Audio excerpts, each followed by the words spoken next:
Introducing NASM One, NASM's ultimate membership program. Unlock access to everything your fitness career needs to succeed. Unlimited CEUs, free courses, access to our premium app, and exclusive discounts, all for $35 a month. NASM One is best-in-class tools, cutting-edge certifications, confidence in your craft, and everything you do as a personal trainer made easy, so we can achieve our greatest goals together as one.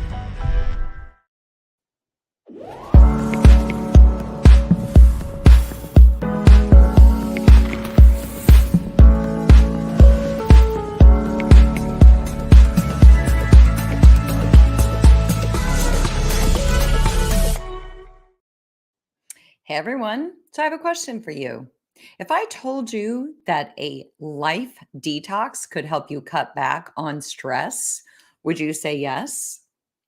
If I told you that you could then find more time to do more of what you love, would you say yes? Well, I would. I know that for a cold, hard fact. I would say yes in a heartbeat. And that's why I'm excited to talk to you today about a life detox, because I think most of us would benefit from less stress and more time for joy. So, welcome to Strong Mind, Strong Body. I'm your host, Angie Miller.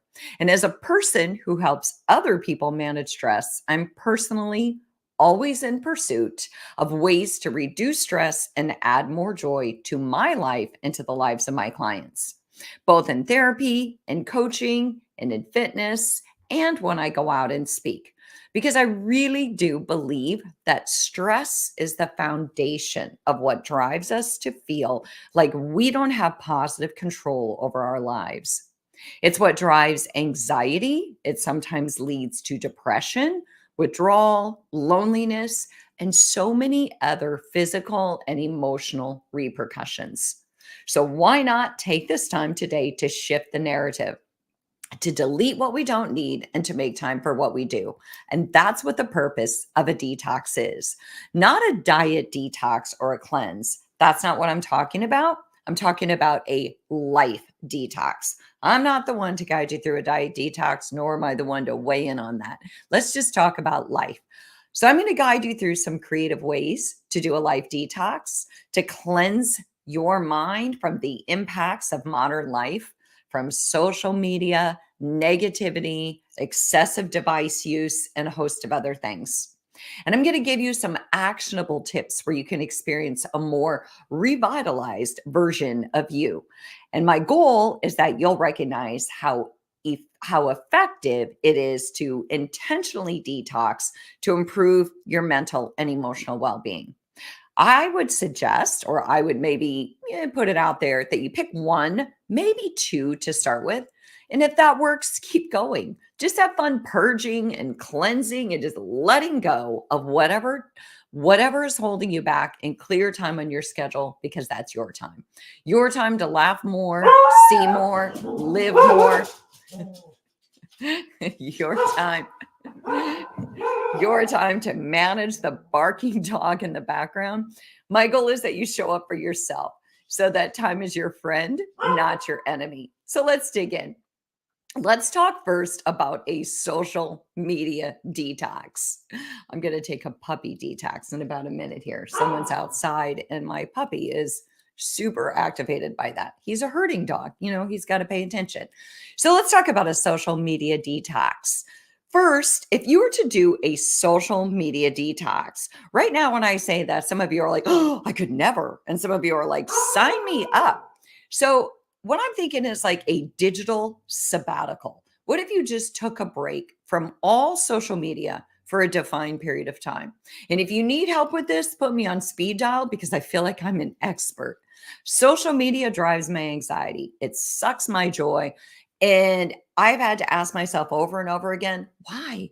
I know, I hear it all the time. It's free marketing. It's a way to put yourself out there. But sometimes I feel like I just want to close the curtains of my life and just be careful about who I let in, who I let peek into my windows, and who I don't. Because sometimes I just want to live in the present moment and be as aware and awake and present as possible. So, I do try to share my podcast with all of you, though, if you're paying attention. So, what if you did this digital sabbatical? What if you took a week off of social and you use that time instead to call someone you haven't spoken to for a while or to connect with someone face to face? So, you're still social, but you're actually legitimately social, like two-way communication that is intentional, where you're either making eye contact with them or at least you're talking on the phone and hearing their voice.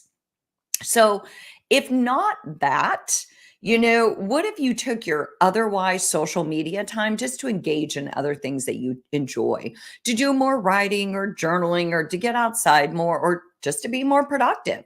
So, detoxing from social media, I'm suggesting a digital detox. But another way to do this digital detox is to unfollow and unsubscribe. So you can declutter your social media by unfollowing accounts that don't bring you joy. Or maybe those accounts that just kind of suck you in and make you feel like you need to compete and don't make you feel good when you get off of there. Accounts that don't align with your values or ones that make you feel worse rather than better. So you could, if none of those speak to you and you're like, Angie, I am not touching my social media. Maybe you could just have a device free day. If you don't want to detox from social more than a day, what if you just designate one day, just one, where you don't have that distraction of social media? And then at the end of the day, ask yourself, do you feel more clear? Do you feel less anxious? Do you feel more present? How are you feeling at this moment when you took a full day off of social? Or are you like, "Oh, I can't wait to get back on there tomorrow and see what's going on?" So, my second way or my second suggestion for a life detox is, what about a negativity detox? I feel like that's kind of tricky in our world. So, I'm going to suggest that maybe you start with gratitude journaling. But hear me out. Before you tune out right now, I want you just to think about gratitude journaling. Start with a daily gratitude journal or practice to shift your focus toward positive aspects of your life. Focus on what's working versus what's not. Focus on what you did do versus what you didn't do. Focus on what made you happy and added joy versus what made you angry and caused frustration. Or maybe at the end of the day, you ask yourself, what made me proud? What made me feel bad about myself? What do you want to focus on? What made you proud? What you did well? What went well? Or maybe you ask, what about the good part of your relationships with your friend, your siblings, whatever, versus the bad? The goal is to focus on what you're focusing on. And a simple gratitude check is where you just ask these questions or other questions at the end of the day. And whether you write them down or not, it can be really, really powerful to help you detox from negativity, because so many times the negativity is right up here in our own mind. So many times we go through the day and we're like, oh, that didn't work, or I didn't get that done, or I'm so mad at this person. But if we flip the switch and say, but what did go well? What did I appreciate about today? Big difference. So, another way to negativity detox is to media detox. All right. So, consider what you're consuming, right? Not just in foods and in drinks, but what are you consuming? What are you reading? What are you watching? What are you listening to on the radio? What kind of podcasts? What kind of opinions are you inviting in? And which ones are you not? My daughter was telling me last night, I was asking her, when she walks her dog at night, I was like, hey, do you want like a safety device, like pepper spray or one of those birdie devices? And we were talking about that. And then she told me she listens to true crime podcasts. And I was like, oh, I could never do that. I feel like that would totally make me fear based every time I was somewhere by myself as a woman. So consciously choose to consume positive and uplifting content. You can limit your exposure to news or media that perpetuates negativity. We could choose to consume more comedy, more feel good TV, more positive reading material. We could follow more uplifting accounts on social media, because it's human nature that you and me and all of us are highly impacted by the information we consume. So, the more negative and the more depressing or scary or fear based it is, the more we tend to live and reside in that space. So that's my suggestion for a negativity detox. So, again, I'm Angie Miller. This is Strong Mind, Strong Body, and I'm talking to you about how to do a life detox, how to stress less and add more joy to your life by letting go of things that just aren't working for you anymore. So, my third suggestion for a life detox is a device detox. So, I'm not just talking about social media here. I'm just talking about devices.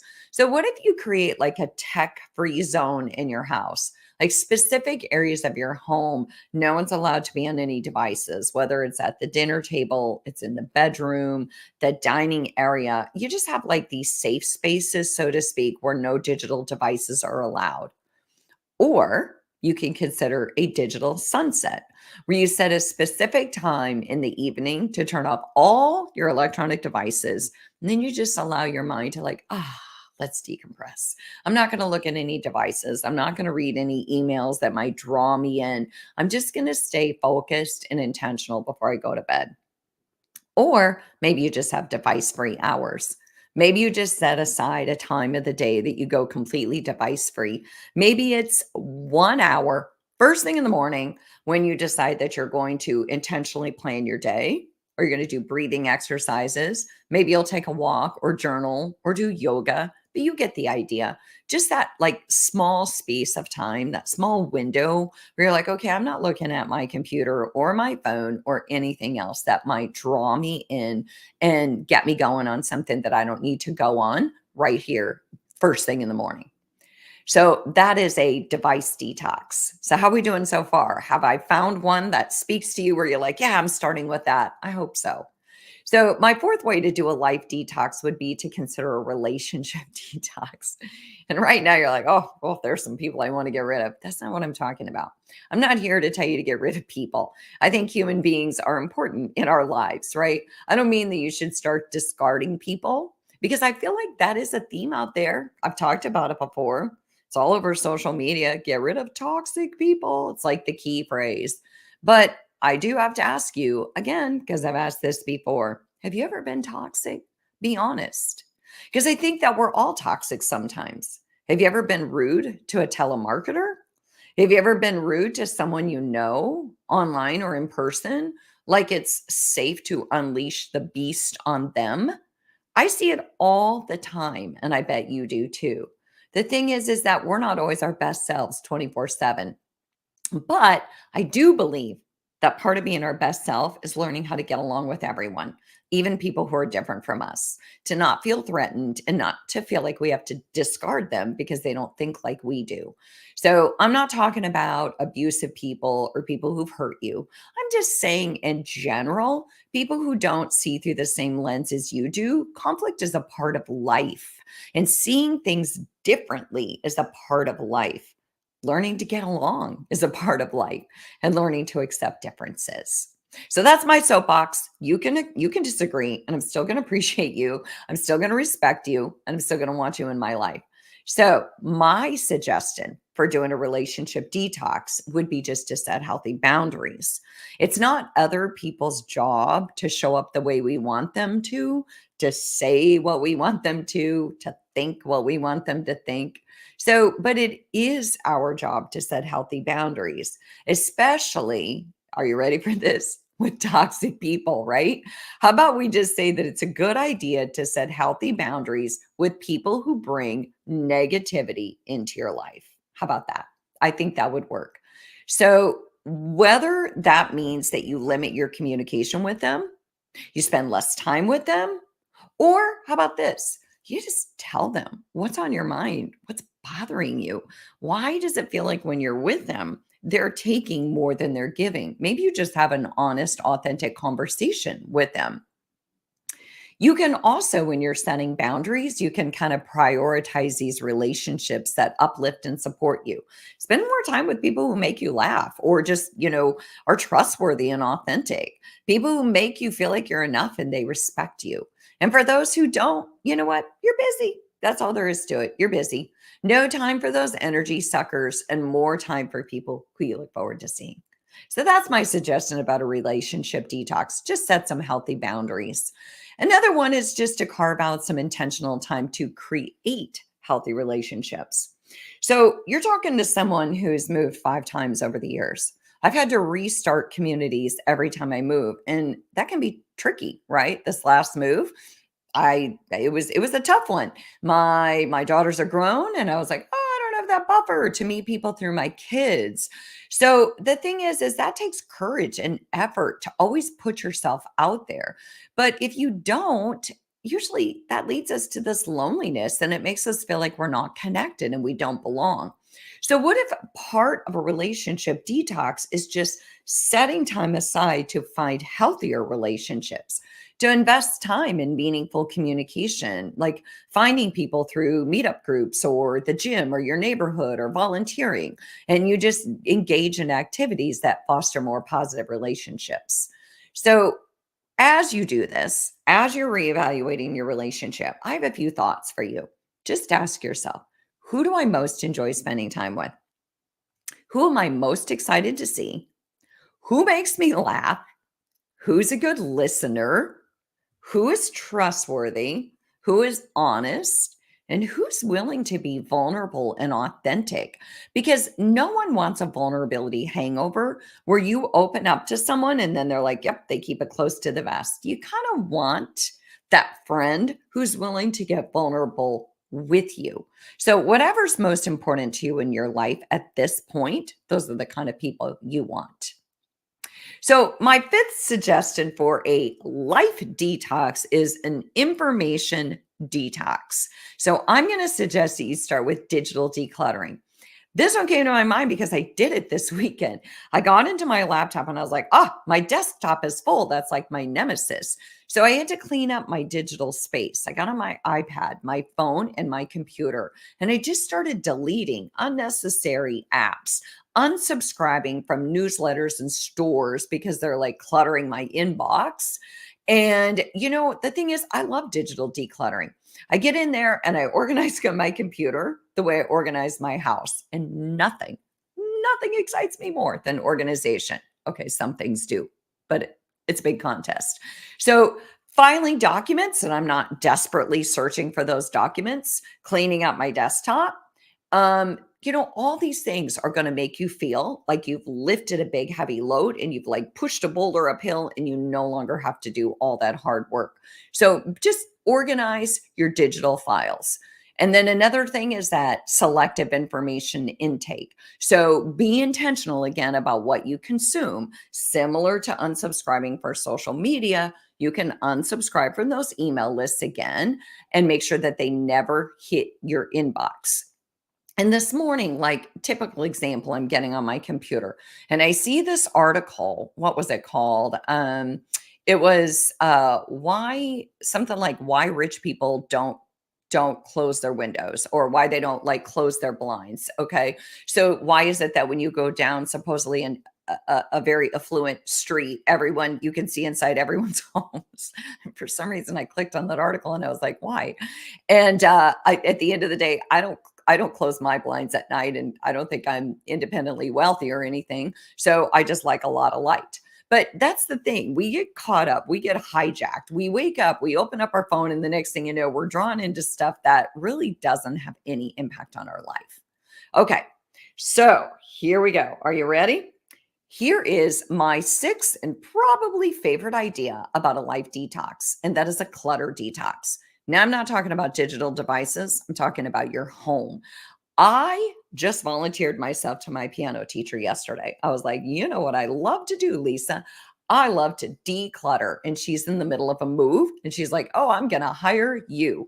So whether it's your townhome, your condo, your house, just get in there and clear some space because physical space clears emotional space.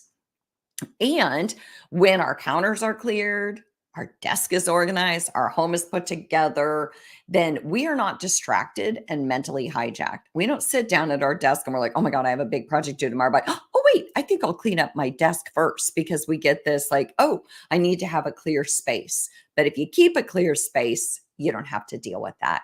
So detox from clutter, excessive piles of stuff, overflowing drawers, disorganized closets, storage bins full of stuff you haven't touched in years. Clutter really is your enemy, and clean spaces really are your friend. They're like a whiteboard to your brain. So if you're like, well, where do I start? Start with the thing that's been gnawing at you the most. Do you have clothes hanging in your closet you haven't worn for 10 years? Do you have boxes of books up in your attic? You just pick the space. Some people are a fan of the Marie Kondo method. I don't know her method. I use my method, which is don't keep anything for very long. So when you're decluttering, you can ask yourself, does this bring me joy? So many times we're emotionally attached to things. Like if I buy something when I'm in Thailand, I'm like, oh, I remember when I wore this and I remember where I was. But if I haven't worn it in a year, why not just thank it and say, thank you so much for bringing me that joy. I'm going to pass you on to someone else who's going to get better use of you. So at the end of the day, it fosters a more sustainable and environmentally friendly world when we repurpose our household items, our clothing, and everything else that we no longer have use for. So whether it's your bedroom, your closet, your living room, if it's not bringing you joy, if it's getting in your way, if you got too much stuff, then you know what? Maybe it's met its expiration date. So the other thing you could do is do a hard copy cleanup. So go through your files and organize your files and then maybe back them up digitally so that all those important documents, you never have to worry about losing those. All right. So my last but not least, and actually probably my true favorite one, is how about a mental detox? When was the last time you checked in with yourself and you asked, how you doing? How you doing, Angie? How you doing, Eric? That's our producer on the other end. How you doing to whoever it is? How do you feel on most days? How is your energy level? How much joy are you experiencing? How are your relationships and your physical health? Are you feeling stuck? Are you holding on to resentments? Are you worried and stressed a majority of the time? Try to reflect on your goals and aspirations and then think about what are those limiting beliefs or that negative internal dialogue that's holding me back? What are the perceived obstacles? I don't know about you, but as a therapist, I've mentioned this before, I have a therapist. Why? Because I'm human just like everyone else. And I get caught up in negative internal dialogue. I get focused on my own narrow lens, and I need someone to help broaden my lens and help me see things through a different perspective. But if you're not into getting a therapist or a coach, what about just spend more time journaling or do talk therapy or do breath work or do meditation or exercise? Or how about just socially get together with friends who help you process? So reflect on where you are. That's my suggestion. And ideally, where you'd like to be in key areas of your life. So whether you start today, whether you start tomorrow, my goal is that you kind of intentionally carve out a time. You decide what you're going to start with, what would have the greatest impact on your life today if you could detox from it. Maybe it's waking up to that clean home. Maybe it's, cleaning up your computer. It's going to be different from everyone. And how often you do it, that's up to you. I like to do it either when I move. I like to do it at the first of the year. I like to do it when I feel like there's too much on my plate and I'm completely overwhelmed, or I just need more mental space. Anytime you're in a transition or anytime you just feel like, hey, some things aren't working and I need to figure out what it is. So, you know what? Letting go of whatever's in your way can dramatically alter your well-being, and it can give you emotional clarity and freedom. And I hope you do it. And I hope you touch base with me. And I hope you let me know how it goes. So again, I'm Angie Miller. This is Strong Mind, Strong Body. I talk to you about creative ways, to do a life detox. One of them was to do a mental detox. Another one was to do a clutter detox. Another one was to do an information detox. And another one was to do a relationship detox, a device detox. And the first one that I started with was a negativity detox and a social media detox. You know what? I bet you've got lots more ideas, but I really appreciate you tuning in. I appreciate your emails, your thoughts about my podcast. I appreciate you rating it.